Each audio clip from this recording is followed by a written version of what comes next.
নিজেকে আর কখনো কারো কাছে প্রকাশ করব না। যার প্রয়োজন পড়বে সে এমনিতেই খুঁজে নেবে।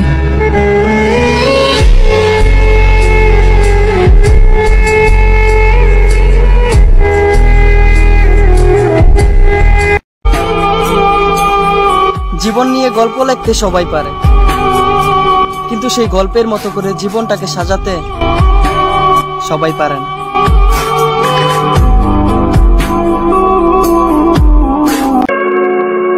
অবহেলা পাইতে পাইতে এই পর্যন্ত আইছি। আমি আর কারো অবহেলার পাত্র হতে চাই না। প্রয়োজনে সারা জীবন একা থাকবো, তারপরও দ্বিতীয় কাউরে বিরক্ত করব না।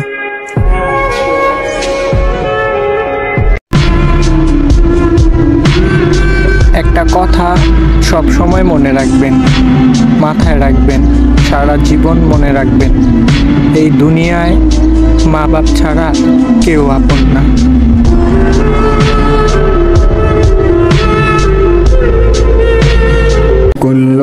এত টাকা জমিয়ে কি লাভ? আজরাইল তো ঘুষ খায় না।